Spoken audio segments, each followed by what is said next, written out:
용한 수학의 용용이를 꺾여도 그냥 하는 마음 잊지 않으셔야 됩니다. 개념원리 중등수학 1학년 1학기 페이지 84쪽 2단원 정수와 유리수. 앞으로 이제 실수로 확장이 돼요. 중3 올라가면 실수에는 이제 유리수와 무리수가 있습니다. 이거 적지 마세요. 지금 안 적으셔야 됩니다.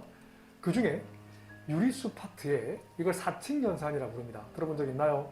덧셈, 뺄셈, 곱셈, 나눗셈을 맞아요. 하나를 뭉쳐서 반드시 하나로 하나로 만들어서 내 걸로 만드셔야 돼요. 알았지? 그래, 그 다음 연산이라는 게 있단다. 여기 이제 고등수학 올라가면 유리수, 무리수 합쳐져서 이제 허수까지 배우게 되고요. 고등수학에서는 복수수까지 확장이 됩니다. 아셔야 됩니다. 연결된단다. 지금 유리수에 집중을 좀 할 거예요. 자, 그러면 집중. 유리수의 정의가 뭐였지? 이걸 모른다? 그럼 잘못 배운 거예요. 유리수 정의가 뭐예요? 그렇지? 유리수 정의는 A분의 B 또는 B분의 A꼴, 분수꼴로 표현 가능해야 돼. A와 B는 어떤 관계? 그렇죠. 서로소 관계해야 돼요. 초등수학에서는 뭐라 되냐면 기하분수라고 되어 있어요. 초등수학에서는 이렇게 되어 있단다. 기하분수꼴 단 B가 0이 아니라는 게 정의예요. 이거 놓치시면 안 돼요. 유리수 정의를 누가 물어보거든.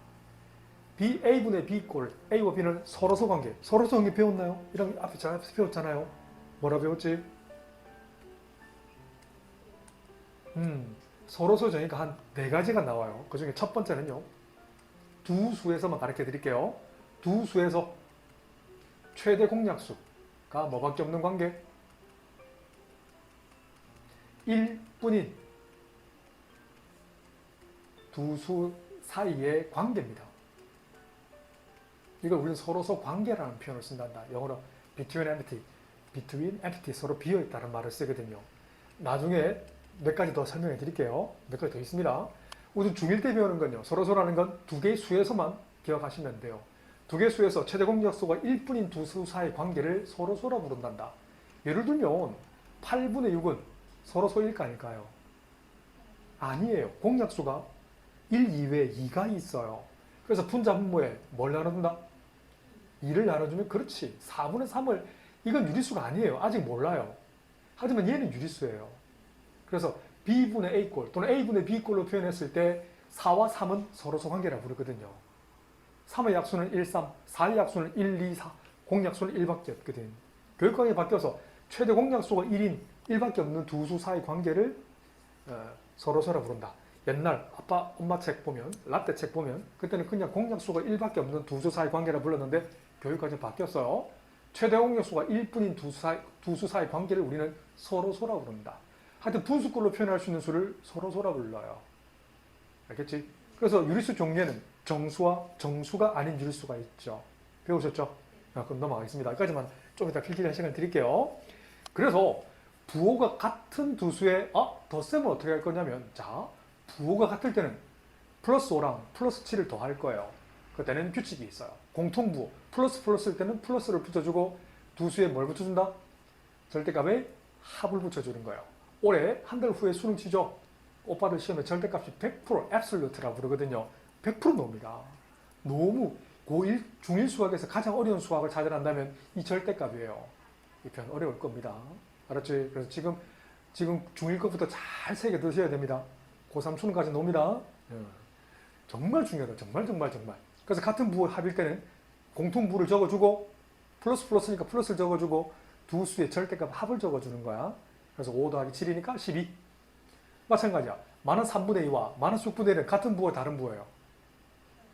같은 부호죠. 같은 부호니까 공통부호 마이너스를 적어줍니다. 맞지요? 그런 후에 같은 부호일 때는 통분할 거예요. 3분의 2와 6분의 1은 3분의 2의 분자분모의 똑같은 수를 곱하거나 나누어 관계없지. 이 2를 곱해버리면 6분의 4가 되는 거 알겠지? 그래서 두 수의 절대값 합을 적어줘서 6분의 4랑 6분의 1의 합을 적어주는 거예요. 그 다음은 6분의 5에다가 마이너스 붙여주는 거예요. 빠르진 않죠? 빠르다 하세요. 이거 이 정도 알죠? 그래서 눈을 감고도 맞아요. 이런 것들을 내 걸로 만들려면 맞아요. 근데 단순히 문제를 푸는 게 중요한 게 아니고 그걸 안 보고 부호가 같은 두 수의 덧셈 어떻게 풀어? 라고 묻거든. 같은 부호를 적어주고 두 수의 절대값의 합을 적어주면 된다 라는 표현을 쓰시면 돼요. 알 수 있겠지? 이건 암기랑 좀 다릅니다. 그래서 컨닝 방정 종이를 주면 이걸 가리고도 설명할 수 있어야 됩니다. 이렇게. 알겠지? 선생님 줬었지, 그죠? 그 종이 가지고 가리고 한번 설명을 항상 해보세요. 이번에는 부호가 다를 때는요. 절대값의 차에다가 뭘 적어줘? 절대값의 큰 수의 부호를 적어주는 거야. 플러스 더하기 마이너스랑 마이너스 더하기 플러스 서로 다른 부호의 합일 때는 보세요.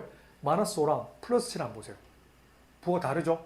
그때는 절대값의 큰 쪽의 부호. 마이너스 5의 절대값이 커요. 절대값 7의 절대값이 커요.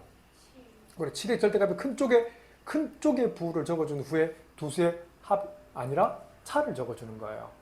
알겠지? 합할 때는 합을 적지만 차를 할 때는 이렇게 다른 부호일 때는 차를 적어줍니다. 그렇지? 그래서 7에서 그러니까 한글로 바꾸면 7과 5의 차라는 표현을 쓴다. 7과 5의 차. 그래서 플러스 1을 적어주는 거예요. 마이너스 3분의 1과 플러스 2분의 1도 마찬가지예요. 서로 부호가 다르네. 그럼 절대값의 큰 쪽의 부호. 3분의 1이라는 건 통분. 2분의 1을 곱해서 6분의 2잖아. 2분의 1은 3분의 3을 곱해서 얼마예요? 6분의 3이잖아. 절대값이 3분의 2가 커요. 절대값 6분의 3이 커요. 이게 그것도 크지? 양수의 부호의 절대값이 크니까 부호는 플러스를 적어주는 거다. 절대값의 큰 수의 부호를 붙여주고 두 수의 은혜는 부호가 다르니까 차를 적어주는 거예요. 알겠지? 이걸 수직선 위에서 표현해 드릴까요? 괜찮아요? 네, 이렇게 6분의 3 빼기 6분의 1이 해서 6분의 1을 적어주시면 돼요. 할 수 있겠지? 개념원리 중등수학 페이지 85쪽 정수와 유리수의 계산 단원에 이번에는 덧셈에서 어떤 법칙이 있어요. 너무 중요합니다.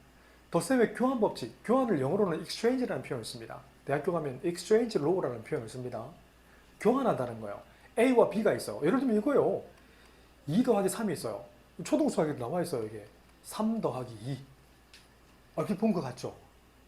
이 기호 약속인 거야. 이 두 개의 위치를 어떻게 한다고? 교환한다는 거예요. 하지만 빼기는 안 돼요. 이건 3 빼기 2와 2 빼기 3 같을까 안 같을까? 달라요. 그렇지. 그럼 같아지게 하려면 뺄셈은 안 돼요? 아니요. 돼요. 뺄셈을 어떻게 바꾸냐면 덧셈으로 바꿔 쓰면 돼요. 플러스 2랑 마이너스 3의 덧셈으로 바꿔 쓰면 돼요. 이 둘의 위치를 바꾸면 어떻게 되지? 마이너스 3 더하기 플러스 2라고 쓰시면 돼요. 알겠지? 뺄셈은 덧셈으로 바꿔서 어떤 법칙? 위치를 바꾸는 걸 어떤 법칙? 교환법칙이라는 표현을 써요. 결합법칙이라는 건 결혼한다는 말, 남자친구 사귀는 거 결혼한다는 말 들어본 적 있지? 예를 들면 A랑 B가 결혼해 있는 거야. 그래? A랑 B가 결혼해 있는 거야. 예를 들면 내가 예를 들면서 하는 걸 먼저 좋아하거든. 책에 있어. 여기 얘 있단다. 자, 간단한 거 내가 만들어내면 돼요. 어렵게 생각하지 말고. 2 더하기 3 더하기 4는 어떻게 쓸까요? 얘는 2 더하기 3이 결합되어 있는데 덧셈일 때는 2 더하기 3 더하기 4로 써야 된다는 게 어떤 법칙? 결합법칙인 거예요. 하지만 부호가 같아야 돼요. 플러스니까 플러스 그대로 쓴 거예요. 마이너스면 위에처럼 덧셈으로 바꿔서 쓰시면 돼요. 당연한 얘기지만 덧셈 다음에 당연히 곱셈도 연결시킬 수 있어야 된다. 다음 장에 나오니까 연결 항상 해봅시다. 알았지? 오케이. 요것만 잘 기억하시면 돼요. 봐봐. 이렇게 세 개가 덧셈으로 연결되어 있어요. 그때는 책에서는요. 이 둘을 위치를 바꾼 거야. 위치를 바꾸는 건 어떤 법칙? 그렇지. 이거 네모해가지고 많이 넣는다. 덧셈은 교환 법칙이라는 표현을 쓰고 그 다음에 중괄호가 없었는데 중괄호 생겼어요. 이게 어떤 법칙? 그렇지. 결합 법칙인 거예요. 그 다음에 이건 했었죠. 서로 다른 부호의 합일 때는 어때? 절대값의 차를 생각하는데 2분의 1과 2분의 1의 차는 얼마예요? 그렇지. 0이잖아요. 그 0을 적어주는 거죠. 플러스 2분의 1과 마이너스 2분의 1은 얼마다? 0인 거 알겠지? 그렇지. 알겠죠? 그래서 플러스 7 더하기 0은 교육과정에 사라져 있어요. 그런데 혹시 집에 가서 엄마 아빠한테 물어보세요. 라떼랑 엄마 비슷할 거 연배가 이게 생일 때 있는 것을 몰라 됩니다. 적지 마세요. 이걸 덧셈에 대한 그냥 책에다가 필기할까요? 항등원이라는 표현을 써요. 이 0이라고 적어서 이거 안 적어도 교육과정에 빠진 거라서 굳이 적을 필요는 없어요. 그래도 한 번은 자꾸 움직여 보세요. 그래서 잠이 안 오고 우리 집중할 수 있거든요.